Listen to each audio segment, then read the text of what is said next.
Dear Madhouse, I've been influenced by your work since before I even knew what anime was, and definitely before I understood just how important a studio can be to an anime's creation. Growing up, I fell in love with your magic girl who made me dare to dream magically, and when I grown up, I fell in lust with your potato chip boy who made me dare to think about anime differently. My admiration for you and yours has developed over 15 plus years as you've proven to be a master in genres. From horror to action to romance to sports to comedy and even ecchi. You can do it all and do it all so well.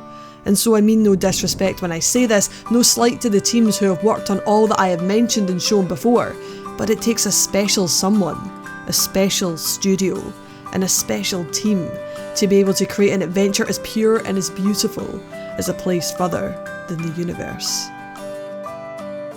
I believe you've created more masterworks than many other studios can claim, but no matter how much I love the Clow, the vampire, the Shinigami, the ordinary hero, the model, the gambler, the time leaper, the godfathers, or even the persicoms, none of them can compare to 4 cute but very real girls.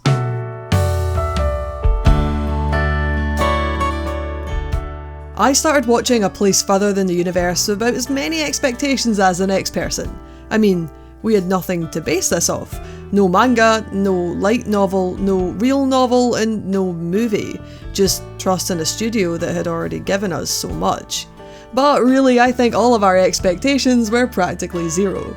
So when you launched the first episode on January the 2nd, 2018, it was not only a kick-start to the winter anime slate, but immediately said, hey, take notice of me. And my god, did I. For 13 weeks I was engrossed by your simple adventure story that resonated with me in more ways than I can count. You see, my name is Isla. Sorry it took me 3 paragraphs to tell you this, and I'm a 26-year-old anime fan from Scotland who edits TV for a living and really likes ramen. Oh, and I've been learning Japanese for 2 years. Dozo yoroshiku onegaishimasu. But all of these are just facts about me. Things that you could easily learn by looking me up online. But offline, there are deeper, more meaningful things to know. Like how I feel like I wasted my youth. Now, I'm not old by any stretch of the imagination, but when I was watching your show, I realised just how much of my youth I'd spent wishing rather than getting. And Kimari feels the same, right? She wants to get the most out of her life, and so she grabs that chance when she meets Shirase. This was something I was never able to do. I wish I had known someone like Shirase, whose goal was so strong that I could have latched onto it as something attainable for myself. Her going to Antarctica is like my going to Japan. It's something I've always wanted to do, but unlike my wistfulness for a nation that I only really know through pop culture and books, Shirase had a real reason for going beyond the norm. For her mother. A real, tangible reason. And even if I had known someone like Shirase, would I really have gone to a place further than my own comfort zone? I can't answer that, because I'm past those pre-college graduation years. I can't say what past Isla would have done, but I can say it hasn't stopped me from thinking about it, from bursting my own banks and breaking free of my own hang-ups. Am I brave enough now to go further than my own universe? I really started thinking about this when you released episode 2. You know, the one where Kimari, Hinata and Shirase are stalking the Antarctic expedition team, and then they get caught out so Shirase tells them to run? I was laying in my bed at the time and I just got up with the biggest smile on my face as I watched and heard Mari talk about her youth in motion. I don't know if my youth has ever been in motion.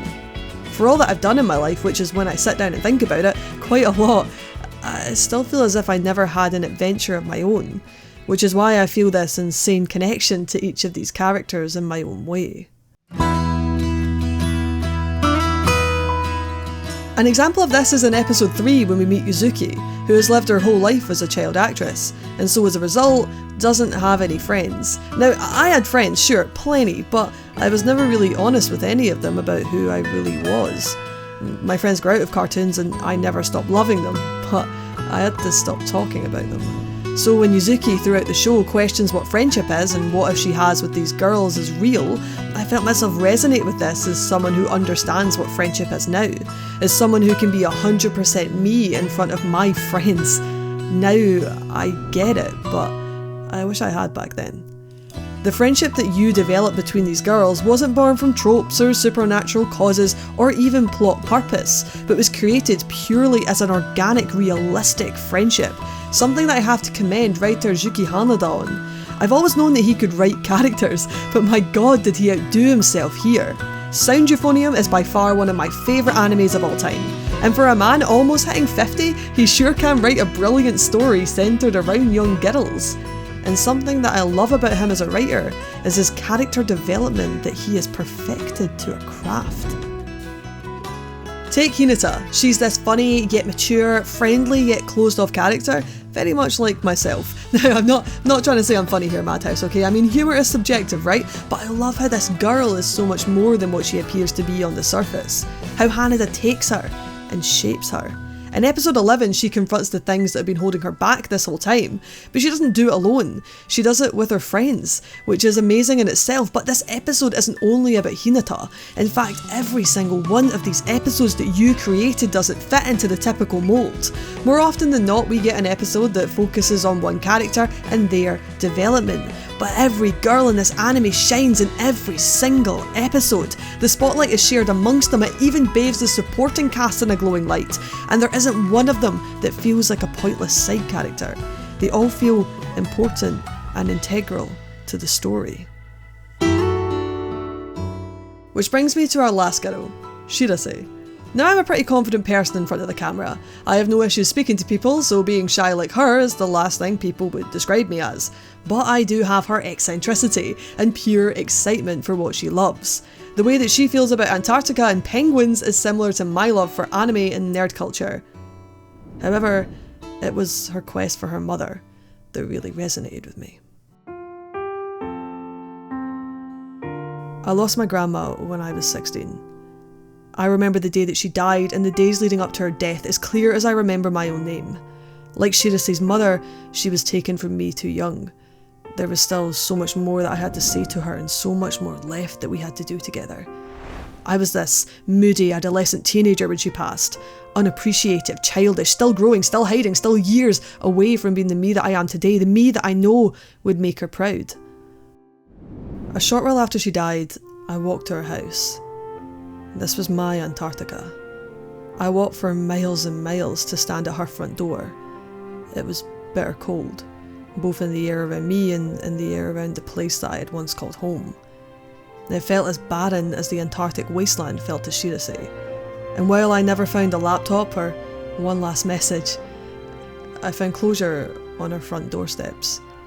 As my own mother came to get me, wrapped her arms around me and walked me down the long path to her car, I knew my grandma was never coming home. She would never get to see the person that I had become today, and she would never know how many miles I walked to stand outside her front door. She would never know just how far I went for her, or how much further I'd be willing to go.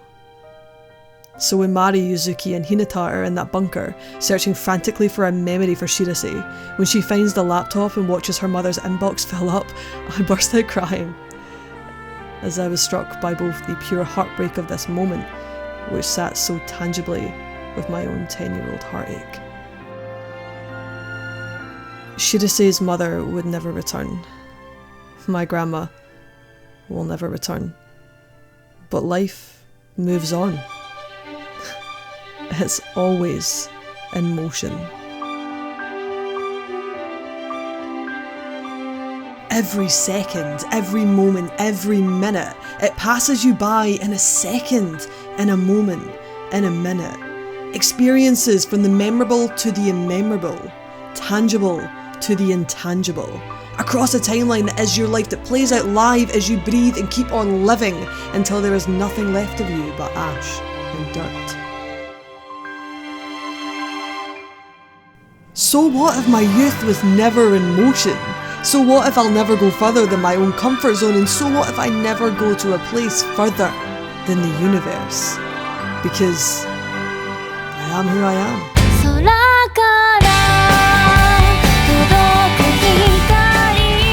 When you go on a journey, there are things that you learn for the first time. That this scenery is indispensable. That people change. The world changes even when you're not looking. That there's no such thing as a nothing day. that your house has its own smell. If you want to learn those things, then you've got to get moving, and then just keep on moving until you see something that you've never seen before. No matter how far you go, the world is so big that you'll definitely find something new. It's a little scary, but I know that you can do it. Because people who feel the same way will find you right away. Your words, Madhouse, not mine. And so just on the off chance you happen to find this video, just in case a member of your team ever stumbles across this, I just need you to know. この欲に私をさせてくれてありがとう。すごく楽しかったし、一緒は忘れない思い出になりました。欲が終わっちゃって悲しいけど。でも、一緒に旅行できて本当に良かった。なので、マッドハウス様、石塚さん、花田さん、北川さん、藤沢さん、川下さん、木村さん、大野さん、山根さん、吉松さん、花沢さん、井口さん、早見さん、水瀬さん、他のみんな、心より申し上げます。Kegu, Ayla, McTeer.